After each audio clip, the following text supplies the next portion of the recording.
વિદ્યાર્થી મિત્રો, મારી યુટ્યુબ ચેનલમાં તમારું હાર્દિક સ્વાગત છે. આજે આપણે આ ચેનલની અંદર બિઝનેસ એકાઉન્ટિંગ ફોરમાં યુનિટ 1 સામાન્ય વીમા કંપનીના હિસાબોમાં ઉદાહરણ નંબર 3 1 નંબર 18 ઉપરનું જે છે તે જોઈશું. મિત્રો, બધા જ દાખલાઓમાં એક જ મેથડ છે, એટલે તમે બરાબર સમજી લેશો તો કોઈ જાતનો વાંધો આવશે નહીં. એમાં સૌથી પહેલાં 4 પરિશિષ્ટ બનાવવાના હોય છે. એના ઉપરથી મહેસૂલી ખાતું બનાવવાનું હોય છે, એટલે 5 ખાતા બનાવવાના હોય છે. એમાં મહિના 2 છે, મળેલ ચોખ્ખું પ્રીમિયમ અને ચૂકવેલ દાવો. આ તો કંઈ કમિશન અને વહીવટી ખર્ચા તો આપી દીધેલા હોય છે, 1-2 રકમના જ હોય છે. મેઇન તમને ચોખ્ખું પ્રીમિયમ કેમ બનાવવું અને ચૂકવેલ દાવાઓ કેમ બનાવવા એ ખાસ સમજવાનું છે. તો મિત્રો, મળેલ ચોખ્ખા પ્રીમિયમમાં શું શું ઉમેરાય અને શું બાદ થાય એટલું તમે ધ્યાનમાં રાખશો તો ચોખ્ખું પ્રીમિયમ આપણે મળી જાય, અને એ ચોખ્ખું પ્રીમિયમ આપણે મહેસૂલી ખાતામાં લખવાનું હોય. આ બધી બાકી છે મહેસૂલી ખાતામાં પરિશિષ્ટ નંબર લખી નાખવાની હોય છે, બીજું કંઈ કરવાનું હોતું નથી. મહેસૂલી ખાતાની અંદર આવકમાંથી જાવક બાદ કરવાની છે. પ્રીમિયમ જે આવક છે, પછી બીજી આવક પ્રીમિયમ સિવાયની હોય, દાખલા તરીકે ડિવિડન્ડ હોય, વ્યાજ હોય, એ ઉમેરવાની. અને બાકી જે આ જે પરિશિષ્ટ પ્રમાણે છે, કમિશન છે, વહીવટી ખર્ચા છે, ચૂકવેલ દાવા છે, એ બાદ કરી દેવાના છે. 1, 2, 3 અને 4 પરિશિષ્ટ છે એ બાદ કરવામાં આવશે. અને પરિશિષ્ટ નંબર 1 છે એ મળેલ પ્રીમિયમ છે એ જમા થશે, અને એમાંથી જે બીજી આવક છે પ્રીમિયમ સિવાયની દાખલામાં આપેલી હોય એ ઉમેરી દેવાની. અને આ પરિશિષ્ટ 2, 3, 4ની રકમ છે એ બાદ કરી દેવાની. બીજા કોઈ અલગ ખર્ચા દાખલામાં આપ્યા હોય પરિશિષ્ટ સિવાયના, એ બાદ કરી દેવાનું. જેમાં આપણે પરિશિષ્ટ સિવાય આપણે પ્રીમિયમ સિવાયની જેમ આવક ઇન્કમ તે આપણે વ્યાજ ડિવિડન્ડ ઉમેરી છીએ, રોકાણનું વ્યાજને, એવી રીતે કોઈક અલગ ખર્ચા આપેલા હોય તો એ પણ બાદ કરી દેવાના. એટલે મિત્રો, કુલ ચોખ્ખું પ્રીમિયમ છે એમાંથી કુલ ચોખ્ખા ખર્ચા બાદ કરવાના છે. પરિશિષ્ટ એ કાંઈ નથી, ચોખ્ખી વસ્તુ શોધવાનું છે કે ચોખ્ખા દાવાઓ કેટલા બાકી છે, ચોખ્ખું કમિશન કેટલું મળ્યું છે, વહીવટી ખર્ચા ચોખ્ખા કેટલા છે, અને ચોખ્ખું પ્રીમિયમ કેટલું મળ્યું છે, ચોખ્ખું કમિશન કેટલું મળ્યું છે. એટલે ચોખ્ખી આવકમાંથી ચોખ્ખા ખર્ચાઓ બાદ કરવાના, એટલે તમને નફા નુકસાન ખાતે નફો ચોખ્ખો મળે. પરિશિષ્ટમાં શું હોય છે કે મળેલ રકમમાંથી કઈ બાદ કરીને ઉમેરીને, કઈ બાદ કરીને ઉમેરીને એમ ચોખ્ખા ચૂકવેલ દાવાઓ મળી જાય. કમિશનમાં પણ એવું મળી જાય. વહીવટી ખર્ચમાં જો કાંઈક બાદ કરવાનું તો બાદ કરીને ચોખ્ખો વહીવટી ખર્ચ મળી જાય. પ્રીમિયમમાં પણ એવું જ છે, જે મળેલ પ્રીમિયમ છે એમાં કેટલું ઉમેરવાનું, કેટલું બાદ કરવાનું, એટલે ચોખ્ખું પ્રીમિયમ મળી જાય. ચોખ્ખી વસ્તુ છે એ મહેસૂલી ખાતામાં લેવાની, બાકી લેવાની નથી. તો સૌથી પહેલાં ચોખ્ખું પ્રીમિયમ કેવી રીતે મળે એ આપણે સમજી લઈએ. મિત્રો, ચોખ્ખું પ્રીમિયમ છે એમાં મળેલ પ્રીમિયમ રકમ દાખલામાં આપેલી હોય, એમાં જે આપણે બીજી કંપની પાસેથી વીમા મળ્યા હોય, જેને આપણે પુનઃ વીમા કહીએ છીએ, જેમાં આપણે પણ કોઈને આપી, આપણને પણ કોઈ આપે, આપણને બીજી કંપની પાસેથી મળ્યા હોય એટલે એ સ્વીકારેલ વીમા કહેવાય. આપણે બીજી કંપનીમાંથી સ્વીકાર્યા તો એની પ્રીમિયમ આપણે મળે, એ આપણી આવક છે એટલે પ્રીમિયમ ઉમેરાશે, એટલે ટોટલ પ્રીમિયમ આવ્યું. હવે એવી રીતે આપણે પણ કોઈ મોટું જોખમ લીધું હોય તો બીજા કંપનીને જોખમ આપીએ તો એ આપેલ પુનઃ વીમા કહેવાય. એટલે એનું પ્રીમિયમ આપણી જાવક છે, એનું પ્રીમિયમ આપણું શું છે, જાવક છે. એટલે એ શું થશે, બાદ. એટલે મિત્રો, મળેલું પ્રીમિયમ દાખલાની અંદર આપેલું છે 10,80,000. એમાં શું ઉમેરાય ધ્યાનમાં રાખવાનું. સ્વીકારેલ પુનઃ વીમાનું પ્રીમિયમ ઉમેરાય, બાકીના પ્રીમિયમ તો આમાં આવી જાય, પણ સ્વીકારેલ પુનઃ વીમાનું પ્રીમિયમ અલગ દાખલામાં આવે છે એટલે એ ઉમેરવાનું. અને બાદ શું કરવાનું, આપણે જે આપેલ હોય ને પુનઃ વીમાનો કોઈકને, બીજી કંપનીને, એનું જે પ્રીમિયમ એ આપણો ખર્ચ છે એટલે એ આપણે આપીએ એટલે બાદ થાય, એટલે ચોખ્ખું મળેલ બાકી પ્રીમિયમ આટલું આવે. બરાબર છે. હવે એમાંથી શું થાય મિત્રો, જોખમો બાદ થાય.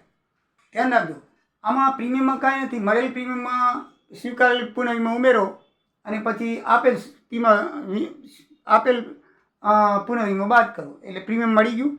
હવે એની અંદર અનામત છે એ બાદ કરો, જેટલા અનામત છે એ શું કરવાનું, બાદ કરવાના, એટલે ચોખ્ખું પ્રીમિયમ મળી જાય.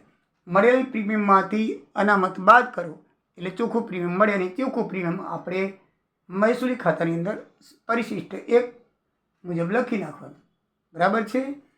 તો બાકી જોખમોનું અનામત છે દાખલામાં આપી દીધેલું છે, અને આખરનું બાકી અનામત છે પ્રીમિયમના 50% અનામત પ્રીમિયમ છે એની અંદર આપી દીધેલું છે આપણને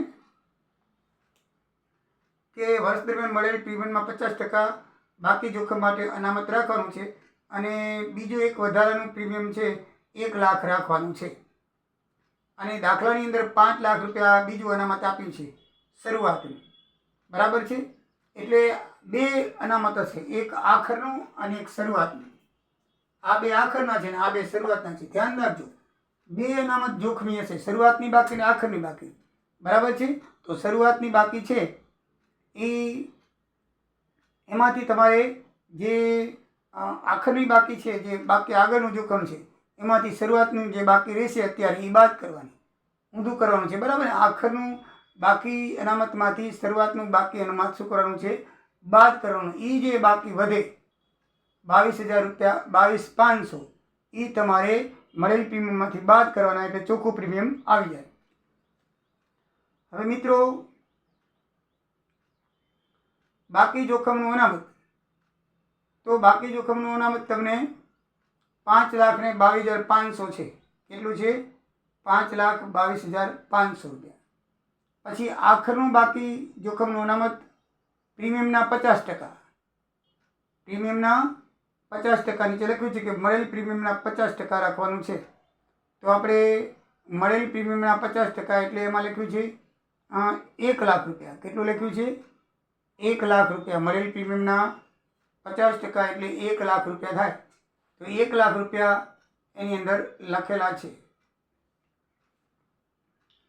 તો 5,22,500 અને 1,50,000 પ્રીમિયમના ટોટલ થયું 6,22,500. એમાંથી બાકી શરૂઆતનું બાકી અનામત દાખલામાં દઈ દીધેલું છે અને વધારાનું અનામત દાખલામાં આપી દીધેલું છે. 6 લાખ બાદ કરો, 22,500 રૂપિયા વધે. એટલે 22,500 તમે આમાંથી બાદ કરો 11,45માંથી. 11,45માંથી 22,500 બાદ કરો તો 10,22,500 ચોખ્ખું પ્રમાણ વધે. કેટલું વધે? ચોખ્ખું પ્રમાણ વધે, બરાબર છે મિત્રો. આ દાખલામાં રકમ બધી આપી દીધેલી છે, આમાં આપણે કંઈ નવું કરવાનું નથી. તમારે એટલું યાદ રાખવાનું છે કે કઈ રકમમાં ઉમેરવી પ્રીમિયમ અને કઈ બાદ કરવી. તમારે પુનઃ વીમાની રકમ સ્વીકારેલી હોય ઉમેરવી અને પુનઃ વીમાની જે આપેલ હોય વીમાની એ બાદ કરવાની. પછી જે પ્રીમિયમ વધ્યું, આ જે 11,45,000 વધ્યું, એમાંથી જોખમ જે છે અનામત એ આખરમાંથી શરૂઆતની જોખમ અનામત બાદ કરી અને એ જે વધે 22,500 એ તમારે મળેલ પ્રીમિયમથી બાદ કરો એટલે મળેલ જોખમ પ્રીમિયમ આવી જાય. આખરના દાવાઓની જે અનામત હોય છે ને મિત્રો, એ આખરની બાકીનું જોખમનું અનામત એ તમારે બાદ કરવાનું થશે, બરાબર છે. એમાં 2 શરૂઆતની બાકીને વધારાની બાકી હોય, એટલે શરૂઆતની બાકીમાં જે ઉમેરાય એમાંથી પછી આખરની બાકી શું થાય? બાદ થાય. તો એ રીતે તમારે લખવાનું હોય છે. દાખલામાં રકમ બધી આપેલી છે, એમાં દાખલામાં કોઈ નવી રકમ લખવાની નથી. હવે મિત્રો, દાવાની બાબતમાં જોઈએ તો દાવાઓ દાખલામાં આપેલા છે 6,10,000. હવે એમાં કયા કયા દાવાઓ ઉમેરાય? 6,10,000 તો આપેલા છે, બાકી છે આગળની, બરાબર છે. એમાં સ્વીકારેલ પુનઃ વીમો, જેમ આપણે અહીંયા સ્વીકારેલ છે પુનઃ વીમો, બરાબર છે. એનું પ્રીમિયમ છે પણ રકમ છે 30,000, બરાબર છે. એ સ્વીકારેલ પુનઃ વીમાઓ એટલે એ વધ્યું આપણું, બરાબર છે. કારણ કે આ દાવા ઉપર સ્વીકારેલ એ આપણે ચૂકવવા પડશે. સ્વીકારેલ પુનઃ વીમા શું કરવા પડશે? આપણે ચૂકવવા પડશે. પછી ચાલુ વર્ષના દાવાઓ થશે, એ પણ આટલા છે, એ ચૂકવવા પડશે. અને કાનૂની ખર્ચ એ તો ઉમેરવાનો, ધ્યાન રાખજો. સ્વીકારેલ દાવાની અંદર કાનૂની ખર્ચ ઉમેરી દેવાનો. એટલે કુલ તમારા 7,60,000ની જવાબદારી છે આ વર્ષે. કેટલી છે? 7,60,000ની. 6,10,000ની હતી, એમાં પછી આપણે નવા પુનઃવીમા સ્વીકાર્યા. પછી ચાલુ વર્ષે પણ બીજા દાવા આટલા પડ્યા છે પેન્ડિંગમાં, એ આપવા પડશે 90,000ના. અને કાનૂની ખર્ચ થયો છે 30,000નો, એ પણ દીધો. એટલે 7,60,000ની જવાબદારી થઈ. એમાંથી આપણે દાવા ચૂકવી દીધા કેટલા અને પુનઃવીમા માટે કેટલી રકમ મળી, કારણ કે ભવિષ્યમાં ચૂકવવી પડશે, તો એ બાદ થશે. એ શું થશે? બાદ. તો આપેલ પુનઃવીમા માટે 2 લાખ રૂપિયા આપણે છે ને આપેલ પુનઃવીમા માટે શું કર્યું છે? મળેલ રૂપિયા પુનઃવીમો ચૂકવવા માટે મળેલ રૂપિયા કેટલા થશે? પ્રીમિયમ 2,000 રૂપિયા. એ શું કરવું પડશે? આપણે બાદ કરવું પડશે. શું કરવું પડશે? બાદ કરવું પડશે.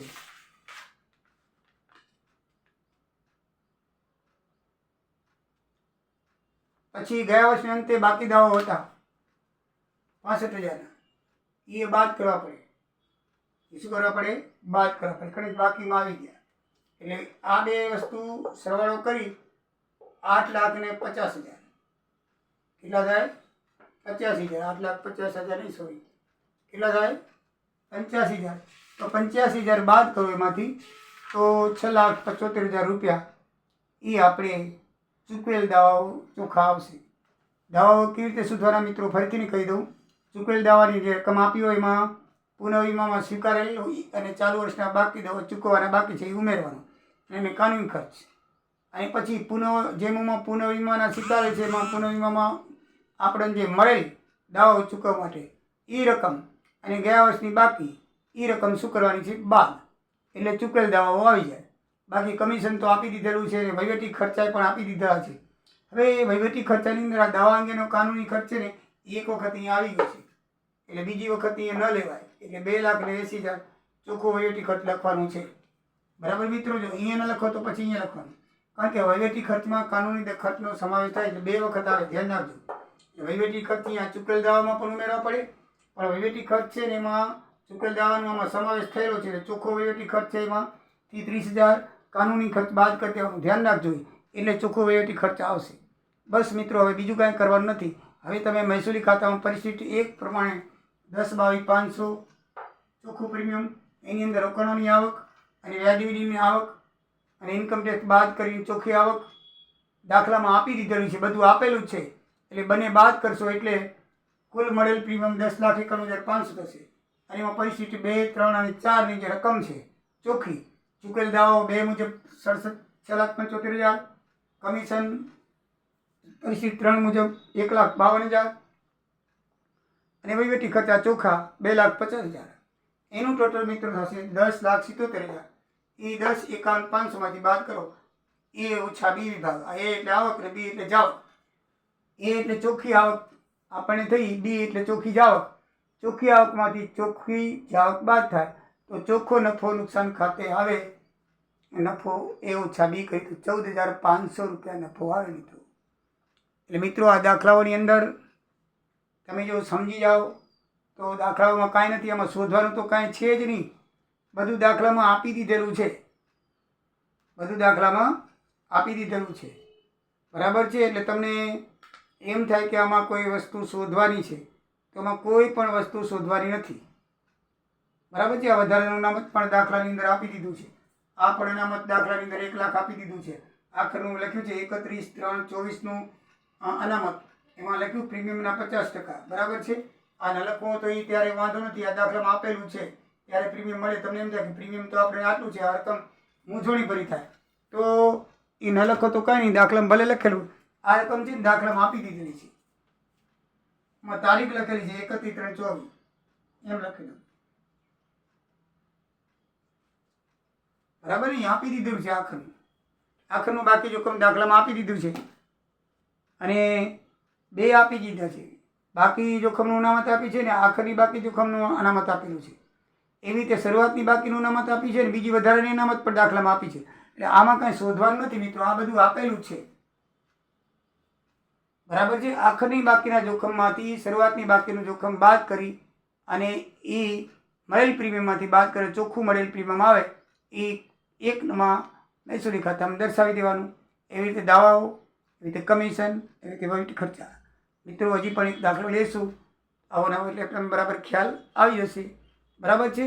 તો મારા વિડીયોને તમારા મિત્રોને ફોરવર્ડ કરજો. આવજો. જય દ્વારિકાધીશ.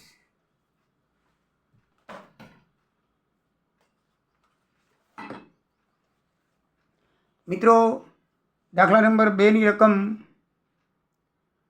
તમને જણાવી દઉં છું, તમારી ચોપડીમાં જ છે.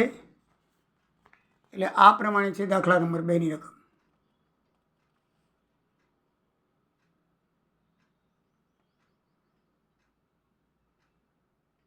ઉદાહરણ નંબર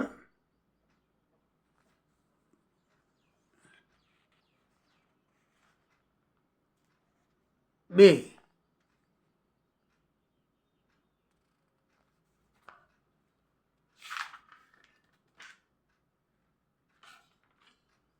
બરાબર? મેં બોર્ડમાં ઉદાહરણ નંબર 3 લખ્યું છે. હા, હકીકતમાં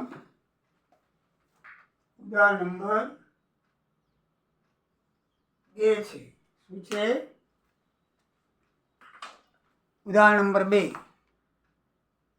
એમાં આ દાખલાની રકમ છે